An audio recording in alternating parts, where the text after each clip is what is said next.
여러분 반갑습니다. 여러분의 천만 뉴스 천만쌤입니다. 천만 뉴스 시간 한번 달려볼까요?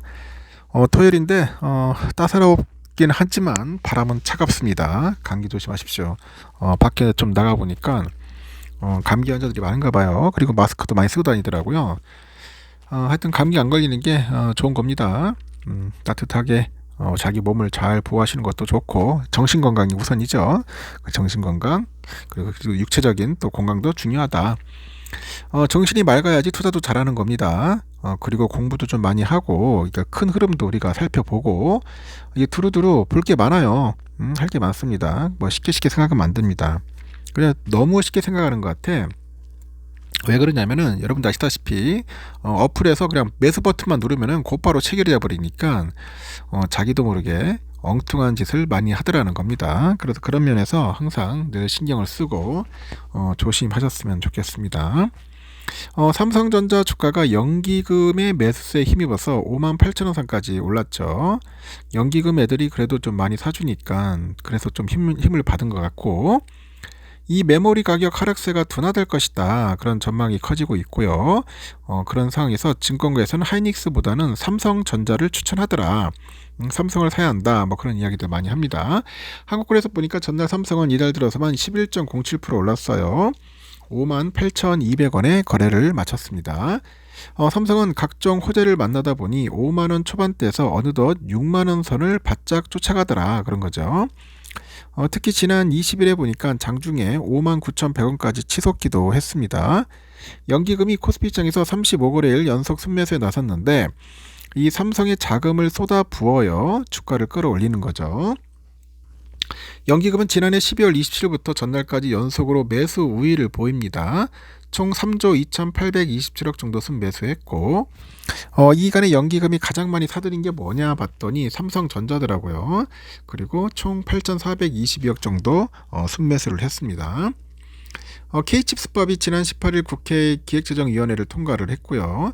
투자 심리가 개선된 것으로 풀이가 됩니다.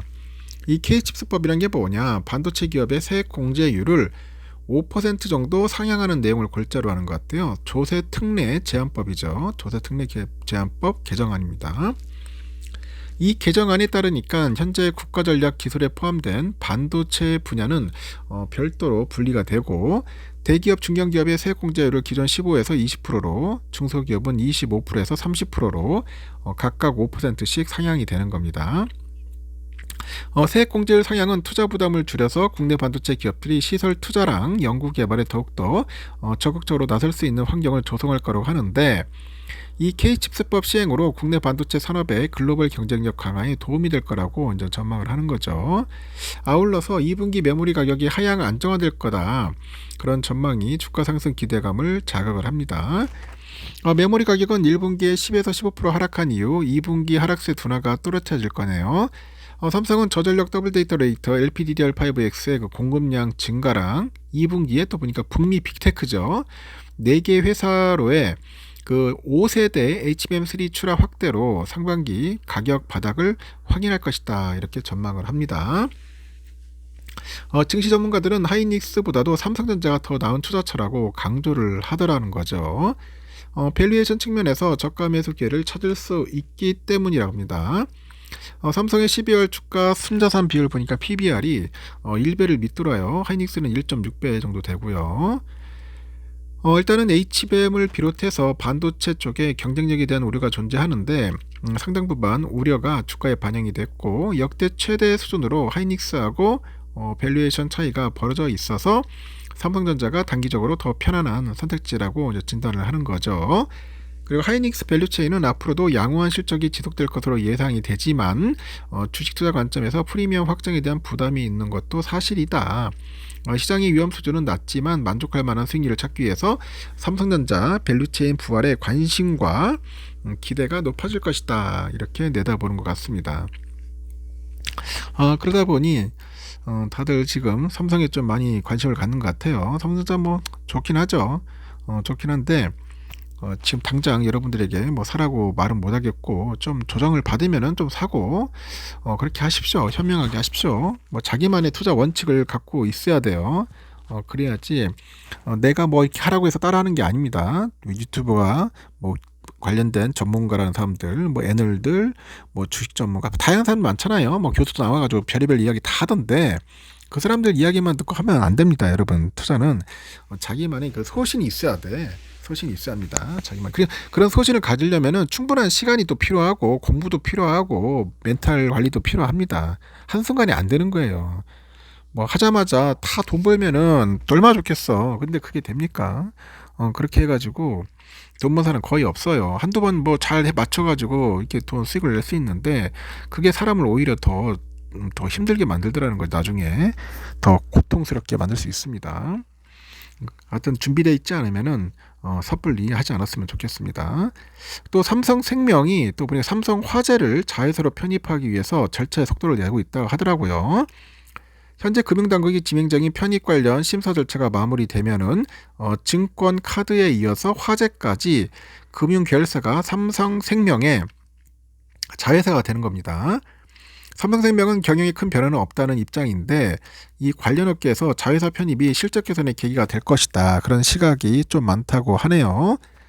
삼성생명의 최고 재무 책임자가 지난 20일 24년 실적 발표 컨퍼런스콜에서 자회사 편입을 위한 강국 심사와 관련해서 편입에 따른 손익이나 이 자본 비율 등 경영활동 전반에는 변화가 없다 이렇게 언급을 했고 현재로서는 삼성화재의 추가 지분 확보를 검토하고 있지는 않다.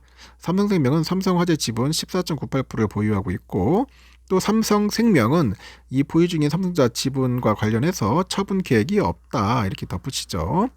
이 보험업계에서도 그 화재를 이 자회사로 두면은 이 삼성생명에도 긍정적 영향이 있을 거라는 전망이 있더라는 겁니다. 삼성생명과 화재는 모두 지난해 순이익이 2조 원을 넘어서서 생명과 손해보험업계 1등이네요. 보험업계 관계자도 삼성화재가 영업활동과 순이익 등 모든 측면에서 선보업계 선두를 이어가는 만큼 이 자회사 편입은 삼성생명에 긍정적인 영향을 미칠 거라는 거죠. 삼성생명은 보유 중인 삼성전자 주가가 하락하면서 지난해 3분기 이후 지급 여력 비율이 작년 말 기준 180%입니다. 23년 말보다 39% 떨어졌어요. 삼성생명이 화재의 자회사 편입을 추진하는 것은 밸류업 때문입니다. 주가를 올리기 위한 삼성화재의 계획을 법적 문제 없이 실행에 옮기기 위해서는 아주 불가피한 그런 조치였다고 하는데 앞서서 삼성화재는 오는 28년까지 주주 환원율 50%로 확대하고 자사주 보유 비중 15.9에서 5% 미만으로 낮추겠다네요. 상장사가 자사주 비중을 줄이면 발행 주식수가 줄어서 주가에 긍정적인 영향을 미친다는 거죠. 문제는 지분율이다. 발행 주식수가 줄면 기존 주주들의 삼성화재 지분율이 상승하고 삼성화재 체제 주주인 삼성생명은 삼성화재 지분 14.98%를 보유 중인데 삼성화재 자사주 비율이 5% 아래로 떨어지면 지분율이 17%에 육박하는 수준으로 오르게 되는 겁니다. 이렇게 되면 보험업법을 위반하게 되는 문제가 생기죠. 이 보험업법은 보험사가 자회사가 아닌 다른 회사 지분을 15% 넘게 보유하지 못하도록 규정하는데 이 지분율이 15% 넘기면 초과분 주식을 팔거나 또 자회사로 편입시켜야 한다고 합니다. 뭐 그런 일이 있다는 거 참고하시기 바랍니다. 하여튼 흥미로운 소식이라서 먼저 전달드린 겁니다. 참고하십시오.